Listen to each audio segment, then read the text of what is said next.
All right, so let's continue our discussion then about determining if something's got this sinusoidal shape or not. And based off of what we were talking about in our previous problem, this guy does, because inside here we have the exact same thing going on. And since we have the exact same thing going on, we can find a period for both for this guy. Remember, sine and cosine have the same period. And so to do that, we just look at this. What is the period of sine and cosine? And the period for sine and cosine is 2 pi. It's 2 pi. And so there's nothing that's going on. It's 2 pi over b. And for this particular guy, our b happens to be 1. So guess what? Our period on this is going to be 2 pi. And we can tell that right off the bat without even looking at a graph. We can tell this. Well, what about the amplitude and the phase shift? Well, the phase shift, remember, is how far the graph moves left to right. And the amplitude, if the graph is centered at the origin, is how far we get from the center, or the entire top of the wave minus the bottom of the wave divided by 2. Well, the amplitude is going to occur at this point right here, which is a max. And so what you do is you run over to your calculator and you hit the second and the trace key, and one of your choices on the 84 is a max. If you're working on an Inspire, you hit the menu key and choose Analyze.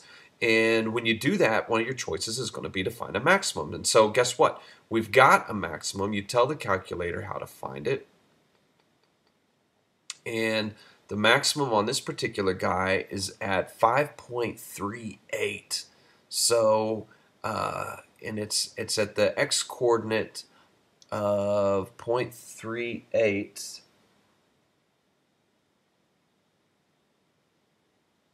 And it's at the y coordinate of 5.85.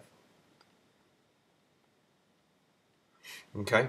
And so this is my maximum value. So what would my amplitude be in this case? My amplitude would be 5.85. Okay, that would be my amplitude. Now, my phase shift. Think about sine curves. So let's just rough sketch out sine curve real quick. So I've got this graph like this. Sine curve, we're expert sine curve graphers now, especially the generic baseline sine curve, which looks like this. And so what we want to do is we want to take this sine curve right here that we just graphed, and we want to move it so that it matches this graph right here. Well, I can move my sine curve 2 different directions to get that match. The closest match is going to be just to move it just a little bit to the left. Just a little bit to the left. Well, how far to the left? Well, again, on your calculators, if you go into the second and the trace feature, you can find what's called a 0. And if you have an Inspire, you go to the menu, hit your menu button, and choose to analyze your graph, and then you will also have the choice for 0. So we want to find where we cross the graph, excuse me, where we cross the x-axis with our graph. And we want to know this point right here. We want to know what's going on right there. Well, when you punch this into your calculator and do the math, you're going to get that this x coordinate right here, let me choose, that's a bad color to use right now. This x point right here where we cross that x-axis is the point negative 1.19, and then of course the y coordinate would be 0 because we're crossing the graph. And so my phase shift then, is going to be left 1.19 units. Well, now let's put all of this together into a sinusoid, and we want to look at it like like a basic generic sinusoid. A sine and then b times x minus h.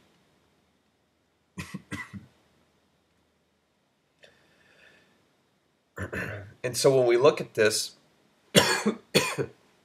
ooh, excuse me.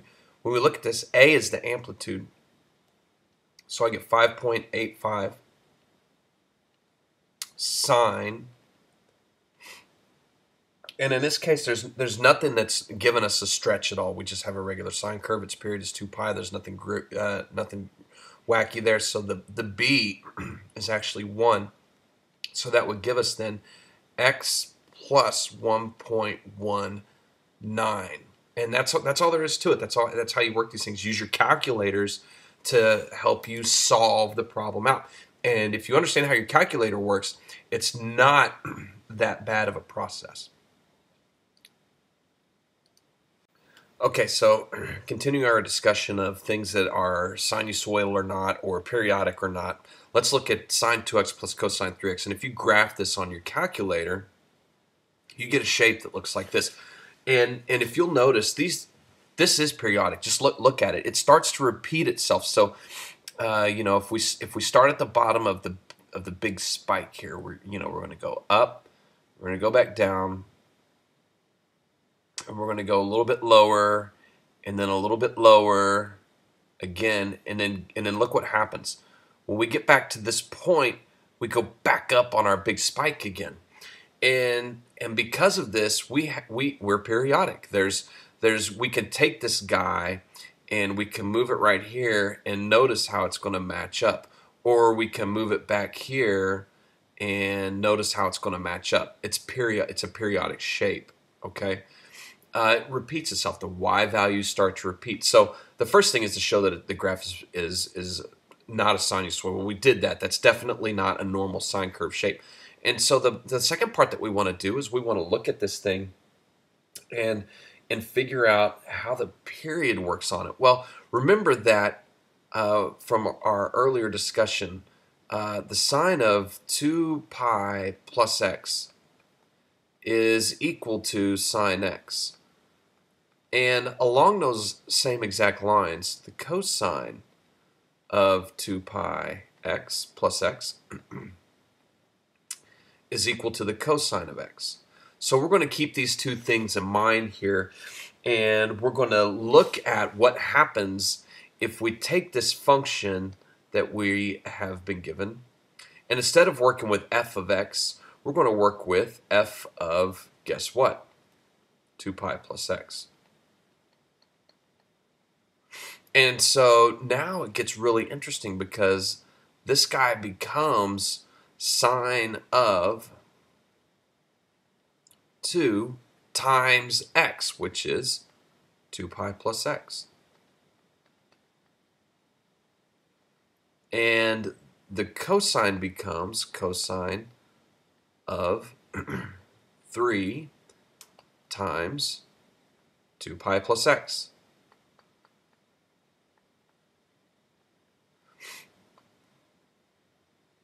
Now follow your steps that we followed from earlier in the day. We could look at this, and this would become the sine of, wow, it's more complicated now than earlier in the day. So this is going to be 4 pi plus 2x, and this is going to be 6 pi plus 3x. Okay, now what? I'm not sure what to do now. What's going on here? Well, keep in mind that if you're looking at the 4 pi plus 2x and the 6 pi plus 3x, what have we done? We've basically done 2 times x and 3 times x. So once you start kind of looking at this guy, 4 pi, that's just 2 times around the unit circle. And when I go 2 times around the unit circle, I'm back where I started, so I'm really looking at sine of 2x here. And then the same with 6 pi. If you go around 6 pi times, hey, guess what? You're back where you started, so I'm really looking at cosine of 3x. And oh, by the way, that was our original function.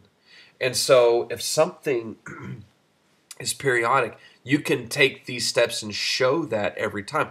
Remember, 6 pi, if I'm looking at my unit circle and here's 0, the next thing it is 2 pi, the next thing it is 4 pi, The next thing it is 6 pi if I just keep spinning around in my circle. And look, we went past the 4 on the way to the 6. So keeping in mind how your periodicity works allows you to solve these questions. And you might have to solve these step by step and just look each time, but eventually it will start to sink in and make sense. Okay, damped oscillation. Damped oscillation is just something that's fun to mess with.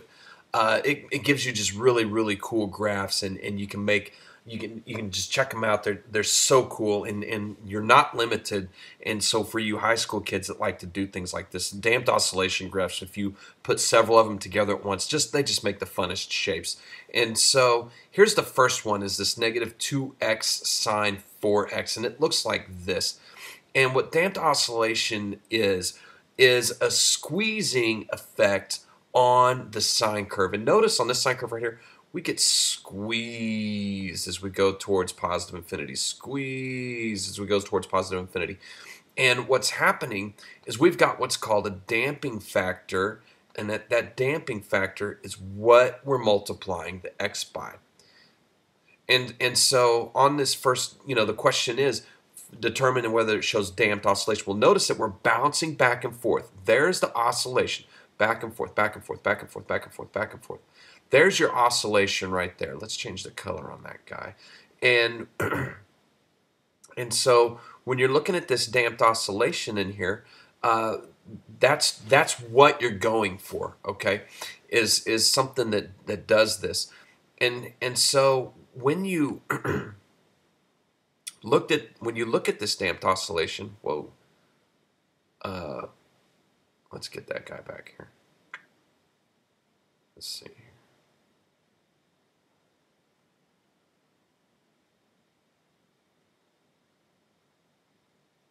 Gosh darn it.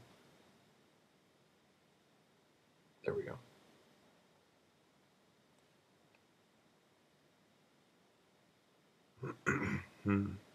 And it's not working with me. Okay. So anyway, when we've got this damped oscillation, we get squeezed. Our sine curve gets squeezed in there. And the oscillation factor is this part right here. This is the oscillation factor. And so once that guy shows up, we're going to have a squeezing value. And this one occurs as we go towards infinity. We get squeezed towards infinity. And so that's where the damping occurs on this first guy's, as squeezed as x approaches infinity. So there's the first graph. It's kind of a fun curve, and you could zoom in and zoom in and zoom in as far as you want. You can still see the damping factor occurring, and they're just neat. Okay, so here's another one.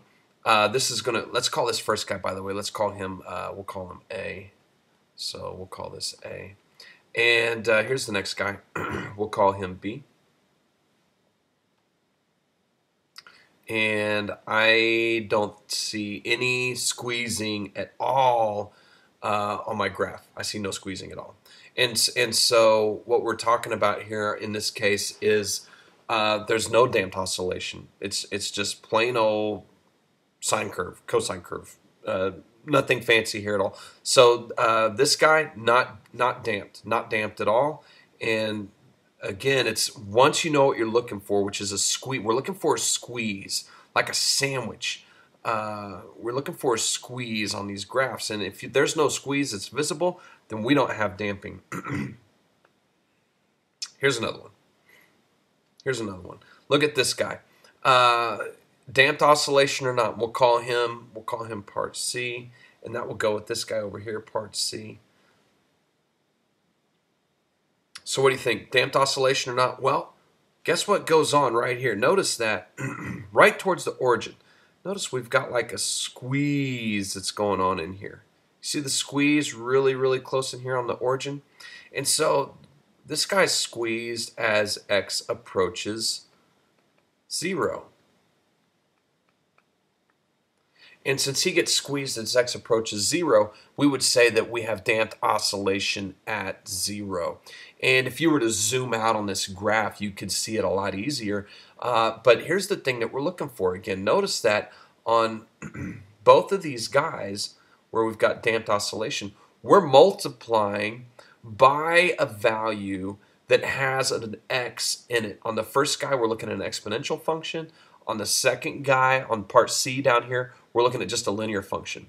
And if you were to graph, if you graph y equals 2 to the negative x and y equals negative 2 to the negative x on A, those graphs will be these green lines. It will be a boundary for your part A graph. If you come down here on part B or on part C, and if you graph y equals 2x and y equals negative 2x, those become your boundaries on your part C graph. And these lines right here, that's a terrible line. These lines right here are going to be y equals x and y equals 2x, and they put a boundary down on your graph of cosine, and it gets squeezed. So that's what damped oscillation looks like. That shows up a lot when you look at springs and things like that, because springs don't always go back to the same place. They, as the spring kicks into action, the curve slows, and the spring doesn't recoil or extend near as far. So it shows up a lot in nature, and you see it a lot out there. But that's all there is to it. If you're multiplying by something with an x in it, and you put a sine or cosine behind it, you will have damped oscillation.